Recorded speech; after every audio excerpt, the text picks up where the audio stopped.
यह है कहानी आज से 5 साल पहले की, जब पूरे इंडिया में एक ही नाम पॉपुलर था, सोनम गुप्ता बेवफा। इस मूवी में हम देखेंगे उसकी शुरुआत कहाँ से हुई। कहानी की शुरुआत में हमें बरेली दिखाई जाती है, जहाँ पे सिंटू का अभी जन्म हुआ है और उसे बड़े लाड प्यार से पाला जा रहा है। दूसरी तरफ जन्म होता है सोनम का। उसके पिता को वैसे तो लड़का चाहिए था, बट लड़की हो जाती है। सोनम के बड़े हो जाने पर उसके गली मोहल्ले के लड़के उसके पीछे पड़े रहते हैं।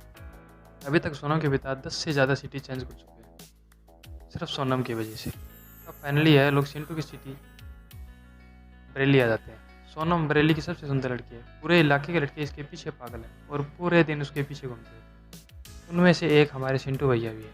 सिंटू भैया पूरे दिन उसका पीछा करते हैं और उन्हें जब पता चलता है सोनम यहाँ से निकलने वाली है, वह अपने फ्रेंड के साथ बाइक लेकर उसके पीछे निकलते हैं। एक दिन सिंटू को लड़की वाले देखने आते हैं और उसकी माँ उस लड़की में कमी निकाल देती है कि यह लड़की सांवली है। लड़की के घर वाले पूछते हैं कि आपका लड़का कहाँ तक पढ़ा है। सिंटू बताता है कि मैं 12वीं तक पढ़ा हूँ। इस वजह से लड़के वाले वहाँ से उठकर चले जाते हैं। साथ ही उनकी मम्मी दहेज की डिमांड भी करती है। सिंटू की मम्मी को यह लगता है कि सिंटू जैसा इस दुनिया में कोई नहीं है।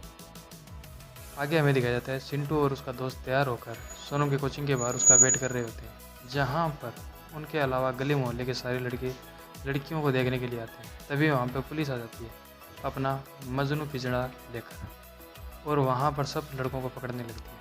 जब पुलिस सिंटू को पकड़ने जाती है तो सोनम वहाँ पर आ जाती है और सिंटू को बचा लेती है और उसको कहती है मुझे घर छोड़ दे तेरी बाइक पर। फिर सिंटू सोनम को लेकर पूरे इलाके में उड़ता हुआ उसके घर की तरफ जाता है। जितने भी मोहल्ले में लड़के आदमी सब उसको देखते हैं, आखिर सोनम उसके साथ बाइक पर बैठी कैसे। ऐसा इसलिए होता है, सोनम भी कहीं ना कहीं सिंटू को नोटिस किया करती थी। सोनम घर पर पहुँच कर उसे 10 के नोट पर अपना नंबर देती है।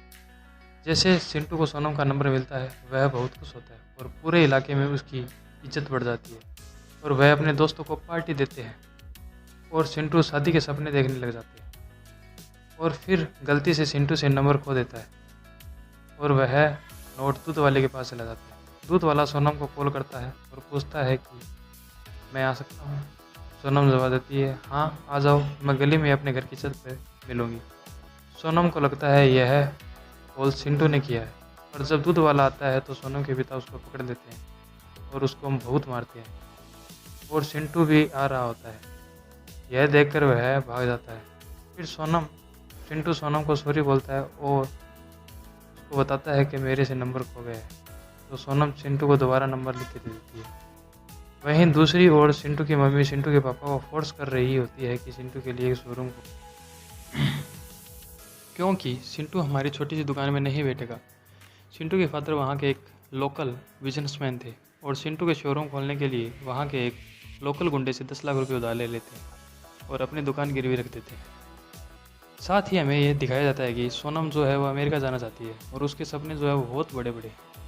सोनम के फादर एक बैंक में नौकरी करते हैं, जो कि सोनम के लिए ऐसा पति चाहते हैं जिसकी सरकारी नौकरी। एक दिन सरकारी नौकरी वाला एक लड़का उसको देखने के लिए आता है। सोनम उसको डरा कर वहाँ से भगा देती है। दूसरी साइड सिंटू जो है वो सपने सजाने लगता है, क्योंकि उसका दिमाग थोड़ा कम है, वह भोला वाला टाइप का लड़का है। फिर एक दिन सिंटू के घर में जागरण होता है। वह जागरण कार्ड देने के लिए सोनम के घर जाता है, उसको कार्ड देता है और अपने घर आ जाता है। जागरण वाली रात दोनों एक जगह मिलते हैं, तो यहाँ दोनों के बीच बहुत ज़्यादा करीबियाँ आ जाती है और वे दोनों इंटीमेट हो जाते हैं। सिंटू के लिए यह बहुत, क्योंकि उसने पहली बार किया था और वह भी उसके साथ जिसके साथ वह प्यार करता था। सोनम को देखकर ऐसा लगता है कि उसके लिए पहली बार नहीं था और ना ही इससे उसको कुछ ज़्यादा फर्क पड़ा है। दूसरे सीन में हम देखते हैं सिंटू सोनम के पिता के बैंक में जाता है और उनसे सोनम का हाथ मांगता है और शादी की बात करता है। उसके फादर उसको यह बात कहकर भेज देते हैं कि मैं तुमसे बाद में बात करूँगा। सिंटू वहाँ से सीधे दर्जी के पास जाता है और अपनी शादी के लिए ड्रेस सेलेक्ट करता है, क्योंकि सिंटू तो बहुत ही ज़्यादा भोला वाला है। उसी रात सोनम सिंटू को अपने घर बुलाती है और कहती है कि हमारी शादी नहीं हो सकती, क्योंकि मेरे पापा को गवर्नमेंट जॉब वाला लड़का चाहिए। सिंटू कहता है कि क्या हुआ तो मैं गवर्नमेंट जॉब ढूंढ लूँगा।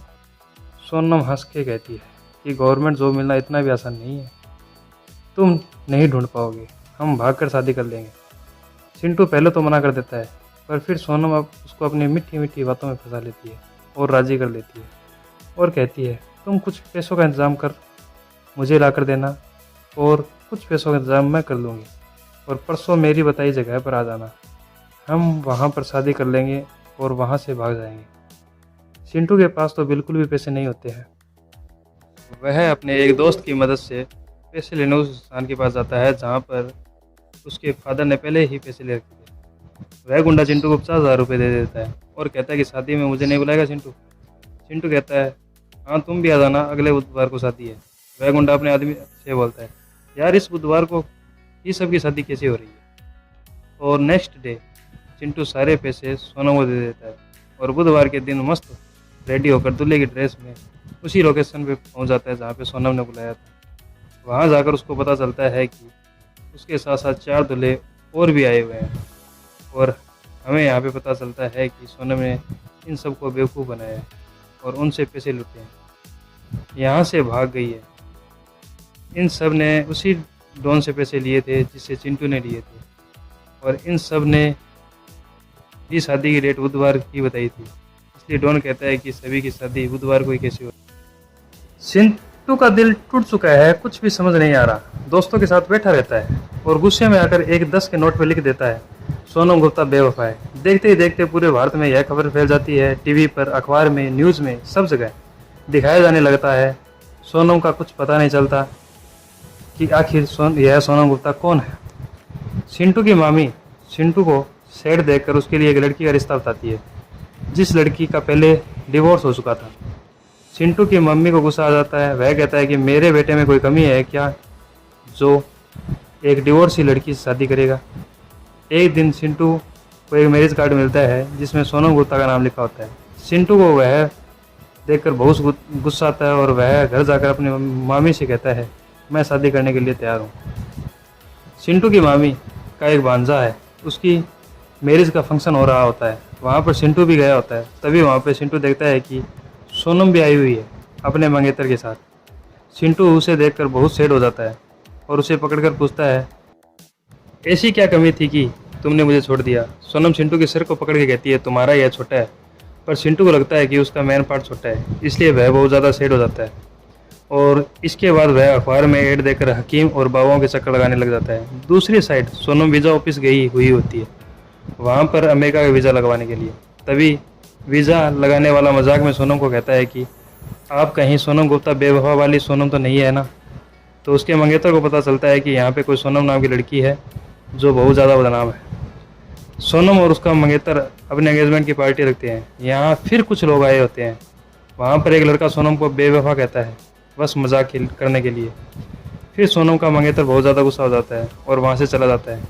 फिर सोनम से पूछता है कि सोनम नाम इतना बदनाम क्यों है। सोनम कहती है कि मुझे नहीं पता।